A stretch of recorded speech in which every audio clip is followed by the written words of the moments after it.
이 조선 말기 정말 우리나라에 암흑기가 있을 때는 이 서양 사람들은 한국을 거의 알지 못했죠.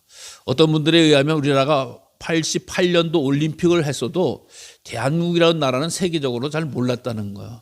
왜냐하면 유럽에서의 지도를 보면 제일 끄트머리가 우리나라거든요. 그러니까 이 옛날 지도를, 유럽 지도를 보면 한국은 이렇게 알려지지 않은 나라가 되었는데 1890년도쯤에 한국에 와서 귀한 사역을 했던 로제타 홀 선교사라고 하는 분이 계세요. 그분은 미국에서 의학을 공부하셨어요. 의학을 공부하시면 어떤 분이 되는 거죠? 의사가 되는 거죠. 여러분 알다시피 요즘 우리나라에서는 최고의 직업을 의사라고 친 것 같아요. 물론 사람을 살리는 것에 대해 보람도 느끼지만 의사를 하면은 가장 안정된 직장과 넉넉한 보장된 수입과 또 사회적인 인식이 제일 좋았다. 과거에는 무슨 뭐 판사, 검사, 사자 돌림, 변호사, 사자 돌림도 있었고 또 무슨 뭐 과학자, 자자 돌림도 있었습니다만은 아무래도 요즘은 아무래도 거의 이 의사라고 하는 직종이 제일 높은 인기를 또 주가하고 있지 않나. 물론 요즘 뭐 가수도 이야기하고 뭐 여러 가지 예능인도 이야기합니다만 어쨌든 최고의 직업은 의사로 아마 생각을 할 거예요. 요즘이나 그렇지 옛날 같은 경우는 그렇지 않았죠. 특히 그런데 이 로제타 홀이라고 하는 분이 미국에서 의학 공부를 해서 미국에서 개업을 해서 그 사회적으로 안락한 삶을 사실 수가 있었어요. 근데 조선이라고 하는 나라에 눈이 들어왔어요. 또 한국에 와보니까 조선에 와보니까 한국 조선 사람들이 결핵에 너무 많이 걸려서 죽는 거였어요. 지금 우리가 결핵 걸리신 분이 거의 아마 없으신데 과거에는 참 많은 분이 결핵에 의해서 생명도 잃고 고통도 많이 당하셨고 또 많은 또 분들이 치유도 경험을 했지 않습니까? 그러니까 한국에 와서 보니까 조선에 와서 보니 결핵을 앓고 있는데 그걸 고치고자 마음했는데 사실 그분이 그 일에 헌신하기 전까지 부부가 와가지고 2년 만에 남편이 돌아가셨어요. 젊은 때 결혼해서 가져와서 또 이 우리나라 온 지 2년 만에 돌아가셨고 또 데리고 왔던 딸도 사별을 딸도 이렇게 먼저 잃었어요. 그러니까 이 한국 땅에서 딸도 잃고 남편도 잃고 정말 어떻게 보면 우리식으로 이야기하면 정내미가 떨어질 수 있는 땅인데도 불구하고 다시 미국에 가서 마음을 정리하고 아들과 돌아와서 우리나라에서 43년간 사역을 했습니다. 이분의 가장 큰 사역은 뭐냐? 바로 크리스마스 씨를 발행해서 성탄절 때에 이 결핵을 고통받는 사람들을 우리가 좀 도웁시다. 그래서 우표 옛날에 우리 학교 다닐 때 보면 우표를 꼭 사면서 성탄절 씨를 붙였죠. 이제 그런 문화가 많이 없어졌습니다만은 어쨌든 간에 그의 사회적인 지위와 처지를 보면 한국에 와서 조선에 와서 봉사한다고 해서 또 의학술을 한다고 해서 누가 박수도 안 쳐줍니다. 지위가 높아지는 것도 아닙니다. 또 장래가 보장된 것도 아닙니다. 그 길을 소리 없이 감당해 줬던 거예요. 여러분 이런 것을 뭐라고 이야기하냐? 바로 헌신이다라고 이야기하는 거예요. 헌신이다. 무언가를 노리기 위해서 뭔가를 얻기 위해서 하는 것은 보상이 될 수 있습니다만은 아무 이유가 없는 거예요. 그냥 자기 몸을 들여서 그냥 사랑하고 의술 베풀고 사람들 살려내고 또 자기의 어떤 삶의 모든 것을 묻을 수 있는 것을 헌신이다. 헌신이라고 하는 말은 드릴 헌자에 몸신자예요. 그러니까 몸을 드린다라고 하는 거예요. 어떤 이유와 조건이 없다라고 하는 거예요. 그 헌신을 드릴 때 정말 믿음과 또 사랑과 은혜를 누리게 되어진다라고 하는 것을 보게 됩니다. 여러분 믿음의 성도의 특징은 헌신에 있습니다. 헌신에 있어요. 진짜 믿음의 사람은 헌신할 줄 알고 헌신을 귀한 가치를 알게 됩니다. 여러분 진짜 좋은 제품을 우리는 명품이라고 이야기를 해요. 명품. 그래서 시계도 명품이 있고 옷도 명품이 있고 가방도 명품이 있고 구두도 명품이 있고 화장품도 명품이 있고 다 아실 거예요 아마. 그래서 명품 하나 가지면 괜히 뿌듯하게 돼요. 근데 명품과 비슷하게 나온 게 뭐예요? 짝퉁이다라고 이야기해요. 비품이다 혹은 어떻게 보면은 이 모방품이다라고 하는. 근데 거기에는 차이가 반드시 있습니다. 그 차이는 겉을 보면 몰라요. 겉을 보면은 이거 명품 뭐 아니야? 명품 가방 아니야? 명품 신발 아니야? 명품 시계 아니야? 라고 하는데 그걸 알아보는 순간에 있죠. 뭐예요? 뒤집어 보면 압니다. 그 보이지 않는 데를 한번 열어보면 아는 거예요. 아, 이거 역시 자, 가품이구나, 가짜구나. 오, 진짜였네. 뒤집어보면 아는 거예요. 여러분, 믿음의 성도도 겉으로는 다 똑같은 것 같아요. 주일날 똑같이 예배 드리는 것 같고 찬송하고 그런 것 같아요. 그러나 진정한 믿음과 헌신이 있으신 분은 보이지 않는 곳에서 진리를 바라고 주님 앞에 연결되는 거룩한 삶을 사는 줄로 믿습니다. 오늘 본문의 말씀은 정말 우리에게 가장 값진 거룩한 헌신을 보여주었던 마리아의 내용을 우리에게 보여주고 있습니다. 사실 오늘 본문의 바로 앞절이 되는 11장 마지막 절에 보면은 예수님에 대해서 대제사장들과 서기관들이 어떤 일을 벌였냐? 수배령을 내리는 겁니다. 예수님 잡아들여라. 여러분, 우리가 알다시피 누가 누굴 잡아들여라 라고 하면 그 잡으려고 하는 사람보다 자기 잡힌다라고 소문이 나면 얼마나 두렵고 떨리겠습니까? 예. 여러분, 사울 왕이 다윗을 잡아라 라고 해서 다윗의 그 피난 생활, 도망 생활 얼마나 비참한 줄 알 수가 없어요. 우리가 글로 보지만 사실 그의 마음은 초조한 거예요. 여러분 알다시피 도망가고 피난 생활하면 먹는 것, 입는 것, 생활하는 것 한시도 마음을 놓을 수가 없죠. 항상 피난할 길만 생각하는 거 아니겠어요? 예. 그래서 누가 누구를 잡아들여라. 특히 세상의 최고의 권력자가 누구를 잡아들여라. 권력 있는 사람이 힘없는 연약한 사람들 잡아들여라 라고 하는 명령이 떨어지는 순간 사람들은 사시나무 떨듯이 힘들고 아픈 일을 겪게 됩니다. 예수님도 마찬가지였어요. 예수님도 당시 최고의 권력자였던 서기관과 바리새인들, 대제사장들이 예수님을 잡아서 들여라 라고 하는 이야기를 던진 상황이었어요. 그럼 예수님을 가까이 하는 거에 피해야 되거나 예수님을 빨리 가서 고발을 해야 되는데 예수님이 베다니 지역이라고 하는 동네를 갔는데 베다니 지역의 동네에서 이곳에서 이 환영하는 잔치가 있다라고 하는 잔치가. 그래서 이 예수님을 위해서 잔치를 준비하는 일을 벌어진 거예요. 잔치라고 하는 것은 소문나죠. 그렇죠? 잔치를 아무 조용하게 하는 게 아니죠. 그래서 예수님께서 근데 그 잔치를 준비하는 사람들이 누구냐? 나사로, 마르다, 마리아. 이 삼남매였다. 삼남매였다. 근데 그 일은 어떤 곳이었냐라고 하는 걸 보니까 죽은 자 가운데 살리신 나사로가 있는 그 삼남매의 이 모습이었다라고 하는 거예요. 그렇기 때문에 이 예수님을 맞이하는 일이 정말 지극한 거 아니겠어요? 여러분 다른 것도 아니고 아프다 나은 것도 참 중요하고 귀한 일인데도 불구하고 죽었다 살아난 형제가 있다라고 하는, 죽었다 살아난 자매가 있다, 죽었다 살아난 어떤 일가 친척이 있다라고 하면은 그냥 놀라운 일이죠. 근데 그 살려주신 예수님이 오셨다라고 하니까 다른 사람은 뭐라 그래도 이 삼남매는 예수님을 환영하고 영접하는 일에 너무나 귀한 시간과 마음을 다하는 것을 보게 됩니다. 그러니까 이 잔치를 하는 것을 볼 때에 마르다는 그냥 열심히 준비하는 그런 모습을 보여주고 있죠. 여러분 마르다라고 하는 분은 참 귀한 심성을, 섬김의 심성을 가지고 계신 분 중에 한 분이에요. 물론 하나님 예수님 앞에 나오지 않았다라고 하지만 예수님의 집에 온 손님들을 접대하는 일. 그래서 어떤 분은 이야기해요. 예수님이 거동을 하실 때 몇 분과 함께 했냐? 우리가 알다시피 요한과 베드로와 야고보 이렇게 해서 세 분을 주로 데리고, 그러니까 보니까 네 분이 주로 활동할 때도 많았고, 일반적으로 보면 12제자들과 함께 다니면 13분이 다녔죠. 그래서 13분에다가 뭐 이렇게 하면은 약 한 20명 정도가 이 마리아 마르다의 집에 등장했을 것이다 라고 이야기를 하는 거. 여러분 20명이 갑자기 우리 집에 들어온다 라고 생각하면 얼마나 감사한 일이겠어요. 그렇죠? 그래서 우리 집안에 있는 것들 막 대접하고 그러고 싶겠죠? 아니죠. 아이고 20명이나 온대. 난리 났네. 그럼 어떻게 생각이 들어요?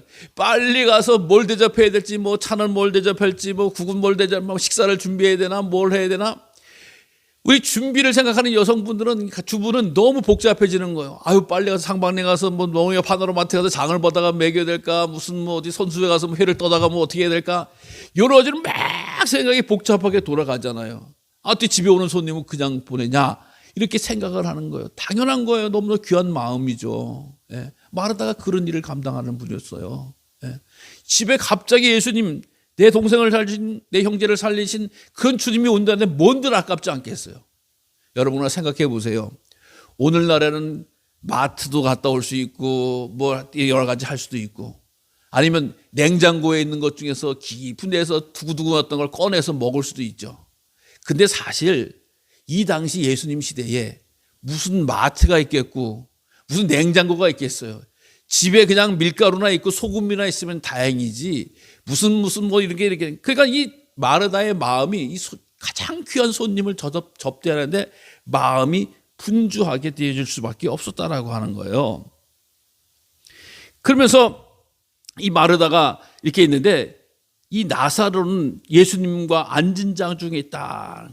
살려줬던 그 나사로는 예수님 바로 앞에서 같이 앉아서 이제 이런저런 얘기를 하고 말씀을 듣기도 하게 되어졌는데 어떤 일이 벌어집니까? 마리아라고 하는 여인은 비싼 향유, 순전한 나드 한 근을 가져다가 예수님의 발에 붓는 거예요. 그리고 자기의 머리털로 그걸 닦아서 예수님의 향기가 향유가 냄새가 온 가정에 풍성하게 하는 것을 보게 됩니다. 그래서 음식 준비하느라고 바쁜 마르다. 그냥 예수님 옆에 앉아있던 그 나사로. 그런데 예수님이 오신 것에 대해서 환영하고 최고의 거룩한 헌신을 다하는 마리아의 모습. 생각해 보세요. 귀한 향유를 머리에다가 조금씩 아껴 바르는 거 아니겠어요? 향수를 우리가 막 덕지덕지 부르는 이런 사람이 어디 있겠어요? 조금 몇 방울만 해도 그 향기가 그냥 하루 종일 가거나 이렇게 하는 게 사람은. 근데 그걸 냈다 그냥 예수님 그것도 발에다 냈다 쏟아 붓는 거예요. 어떻게 보면 잘못된 이 어떤 그런 모습을 보여줄 수 있는 것 아니겠어요? 나중에 보니까 이걸 계산했던 사람은 뭐라 그러게 가룟 유다는 야 그거 300데나리온짜리 아니야 이렇게 얘기하는 거예요. 300데나리온이라고 하는 이야기는 일반 노동자의 1년치 연봉이다라고 이야기해요. 우리가 쉽게 얘기해서 하루에 10만 원씩만 번다라고 해도 예를 들어 3천에서 한 5천만 원 정도짜리다. 물론 요즘하고 똑같지는 않습니다만은 쉽게 이야기해서 한 3천에서 5천만 원짜리의 그 향유를 예수님 발 앞에 뿌린다라고 하는 건 이게 난리 나는 일인 거죠. 그러니까 온 집안에 한 근 정도 뿌리고 온 집안에 향주 냄새가 지득하게 나는 것을 보게 됩니다. 그러니까 예수님을 맞이하는 태도가 그런 거예요. 예수님을 접대하려고 하는 사람, 또 예수님을 향해서 그 말씀과 대화하려고 하는 사람, 예수님에서 순종하고 헌신하려고 하는 사람. 여러분 다 귀한 일이에요, 사실은. 그래서 태도를 보면 참 마리아의 태도는 참 귀했습니다. 왜냐하면 그 전에 나사로 형제가 죽었을 때에 예수님께서 그곳에 방문하셨잖아요. 방문하시니까 그 오시는 예수님을 마르다는 딱 보면서 예수님 빨리 오셨어야죠. 지금 내 동생 죽어서 썩어나가요. 죽어서 썩어나. 그러니까 가슴이 아프고 그다음 예수님 계시면 살았을 텐데 죽었다고 해서 예수님 오자마자 얼굴에 탁 쳐다보면서 막 얘기를 했어요. 근데요 우리가 정확히 기억을 한다 그렇지 예수님이 오시자 그 얘기했던 옆에 있던 마리아는 어떻게 했는 줄 알아요? 예수님 앞에 무릎을 꿇습니다. 예수님을 바라면서 주님이 빨리 오셨더라고 하면 우리 형제가 죽었지 않고 살아있을 텐데요. 예수님 왜 이렇게 늦었어요? 라고 하느냐. 똑같은 얘기를 해도 눈을 빨리 쳐다보고 얘기하는 사람이 가면 그분 앞에 무릎을 꿇고 경배해서 예수님을 만나는 사람이 있다라고 하는 거예요. 사랑하는 성도 여러분, 예수님께 물론 자기 감정을 앞세워서 자기 안타까운 마음을 드리는 건 모르는 것은 아니지만 그렇게 자세를 가지고 있었던 이 마리아는 이렇게 주님께서 이제 포구령 잡힌다라고 하는 그 소문이 쫙 돌고 있을 때 마지막이 될 줄 모르는 예수님을 향해서 전심과 전력을 다해서 헌신하고 그 향유를 뿌린다라고 하는 거예요. 여러분 1년치 이걸 모으려고 하면 이 여인이 얼마나 애를 썼겠어요. 돈을 모았겠어요.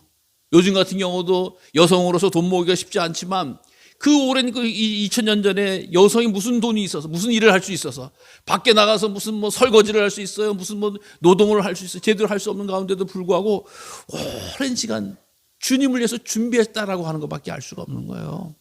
그러니까 준비한 것을 드리는 것, 가장 소중한 것을 드리는 것, 이것이 바로 우리는 주님을 향한 거룩한 헌신이었다라고 하는 것이죠. 여러분 그 거룩한 헌신은 무엇을 담고 있습니까? 바로 주님을 향한 사랑을 담고 있다라고 하는 사랑을 담고 있다. 여러분 사랑의 특징이 있죠. 사랑의 특징은 뭐예요? 사랑이라고 하는 것은 최고의 것을 드립니다. 최고예요. 사랑은 최고예요. 하나님이 사랑이시다라고 하는 건 하나님 우리를 향해서 아낌없이 최고의 것을 주셨다. 사랑하는 사람이 두 번째 거 주는 거 없습니다. 형편이 안 돼서 때로는 수제비를 끓여도 최고의 수제비를 끓여서 주는 게 사랑인 거예요. 형편에 앉아서 보리밥을 먹여도 보리밥을 최고의 것으로 생각해서 준비해서 드리는 게 이 사랑의 모습이고 행위라고 하는 거예요.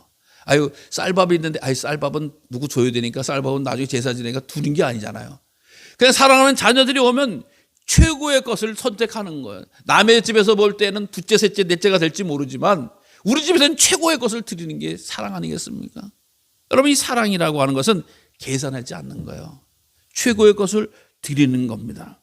최고의 것을 예수님에게 발 앞에 드린다라고 하는 아낌이 없었다라고 하는, 아낌이 없이 드린다라고 하는 거예요.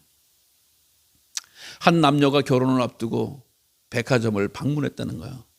백화점을 방문하니까 이 남편의 형편 넉넉하지 않은데 이 아내들 그 여자가 나를 위해서 좀 좋은 거 사랑하는 좋은 걸 한번 사줄래는가 보다. 뭘 사줄까 하는데 딱 가니까 남자가 이런저런 딱 보더니 뭐 이쁘다는 거. 저 얼마예요? 너무 비싸. 가자. 또 이거 저거 보다가 그거 얼마예요? 너무 비싸. 너무 비싸. 너무 비싸. 너무 비싼데 그럼 여기를 왜 데리고 왔어? 차라리 저렴하게 파는 시장을 간다거나 할인 매장을 간다거나 아울렛을 가야지. 백화점에 와가지고 그냥 여인을 날 사랑하는 게 이게 비싸다라고는, 사랑이 비싼 게 어딨어. 사랑하면 사서 줘야지. 이런 마음이 들면서 결국엔 결혼 준비를 하면서 안타깝게 헤어졌다라고 하는 이야기가 있습니다. 사랑하는 성도 여러분, 주님 앞에 마리아는 무엇인가를 못 드렸겠어요. 최고의 것을 드리고 싶은 거예요. 정말 사랑하는 그런 모습을 드렸다라고 하는 거 아니에요. 우리들이 거룩한 헌신을 앞둔 믿음의 성도들은 하나님을 최고로 생각하고 최고로 섬긴다라고 하는 사실을 기억하시기를 바랍니다. 교회 안에도 믿음의 생활하는 중에도 우리 행복하게 신앙생활하는 사람과 그저 그렇게 신앙생활하는 사람이 있다고 그럽니다. 행복하게 신앙생활을 하는 것은 예수님을 최고로 사랑하는 사람이에요. 예수님을 사랑하느냐? 예수님을 사랑. 내가 나를 사랑하느냐? 예수님 정말 예수님 사랑해요. 예수님 사랑해요. 이렇게 되면 우리의 신앙이 행복하는 거예요. 기뻐하는 거예요. 감사하는 거예요. 넘치는 거예요.